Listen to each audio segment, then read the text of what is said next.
بسم اللہ الرحمن الرحیم۔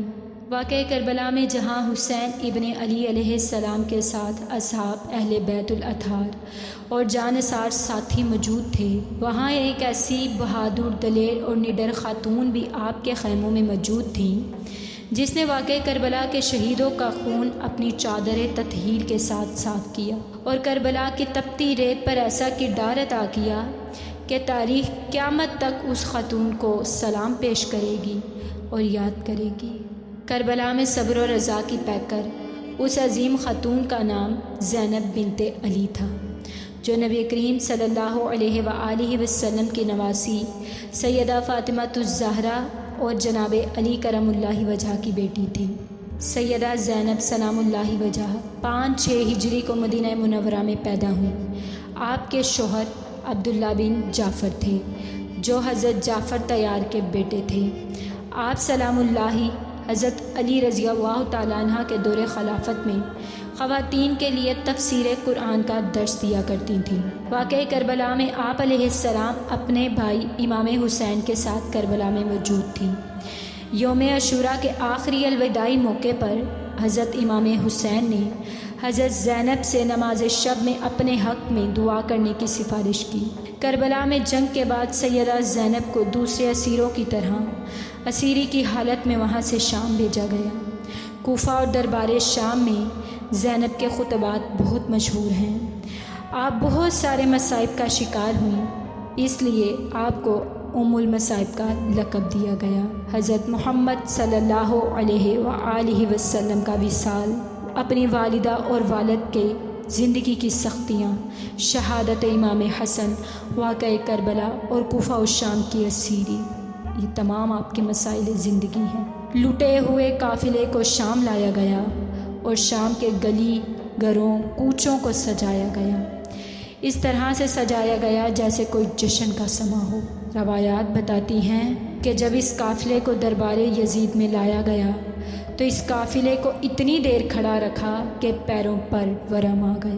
جب دربار یزید میں امام زین العابدین نے خطبہ دیا تو دربار یزید میں ہلچل مچ گئی اور یزید کو اپنا تختہ الٹتا ہوا دکھائی دیا۔ اس نے حکم دیا کہ اذان شروع کروا دو تاکہ یہ چپ ہو جائیں۔ پھر آواز آئی اللہ اکبر، مولا خاموش ہو گئے۔ پھر مؤذن نے کہا اشہد ان محمد الرسول اللہ، تو میرے مولا نے کہا بتا اے یزید، تو سمجھ رہا ہے تیری جیت ہو گئی، لیکن یہ بتا تیرے دربار میں آج کس کے جد کا نام لیا جا رہا ہے، تیرے یا میرے جد کا؟ 400 کرسی نشینوں کا مجمع اور سینکڑوں کا سر شرم سے جھکا جا رہا تھا، آنکھوں سے جاری آنسو رواں، بازو اور گلے رسی سے چھل رہے تھے، مگر پھر بھی شوق خدا ادا کر رہے تھے۔ بیٹھے ہوئے کرسی پر چھوٹے بڑے تھے، رسی میں بندھے سامنے سادات کھڑے تھے۔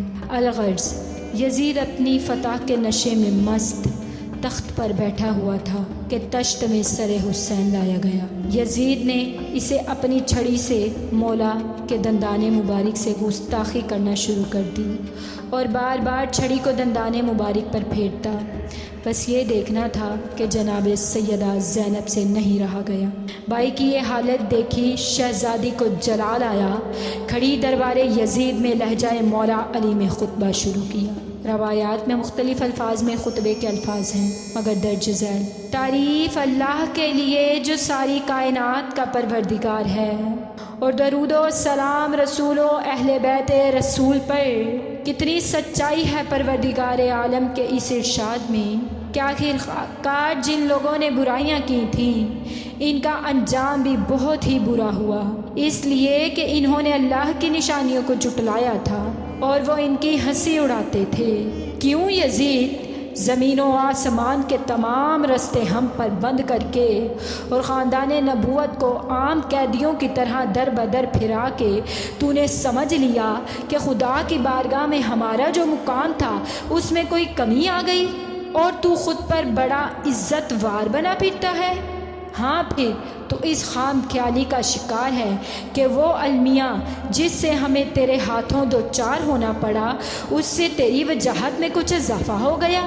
تو شاید اس غلط فہمی کے باعث تیری ناک اور چڑھ گئی اور غرور کے مارے تو اپنے کندھے اچکانے لگا۔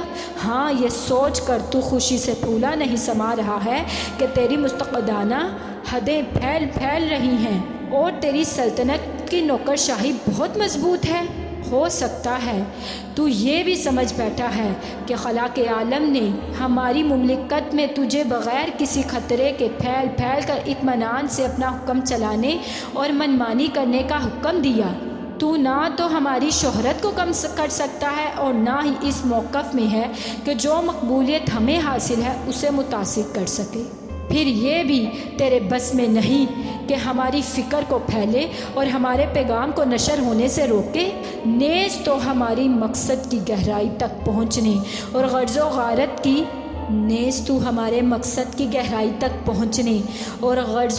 کی گہرائی کو سمجھنے سے بھی قاصر ہے۔ یزید، تیری فکر غلط ہے، تیری رائے خام ہے، تیری محض چند ہی دن ہی باقی رہ گئے ہیں، تیری بساط الٹنے والی ہے اور بہت جلد تیرے ساتھیوں کا شیرازہ بھی بکھرنے والا ہے۔ اس کے علاوہ وہ دن بھی قریب ہے جب منادی آواز دے گا، عاطف غیبی کہے گا کہ ظالموں پر خدا کی لعنت اور حمد و سپاس اللہ کے لیے جو تمام جہانوں کا پروردگار ہے۔ وہ رب الارباب ہے جس نے ہمارے پیشواؤں بزرگوں کو انجام کار خیر و سعادت کے خزانہ عامرہ سے افتخار بخشا اور آخری شخصیتوں کو ہماری شہادت رحمت نعمت عظمیٰ سے سرفراز فرمایا۔ اور آپ نے آخر میں اپنے تمام شہداء کے لیے دعا کی، یا ارحم الراحمین، یا ارحم الراحمین، یا ارحم الراحمین، ہمارے شہداء کے ثواب کو کمال آغنی اور ان کے اجر کو فراواں اور ان کے وارثوں اور جانشینوں کو اپنے حسن کمال سے بہرہ مند فرما۔ یقیناً تو بڑا مشفق اور ہر درجہ مہربان ہے۔ ہمارے لیے اللہ ہی کافی ہے اور وہی بہترین کارساز۔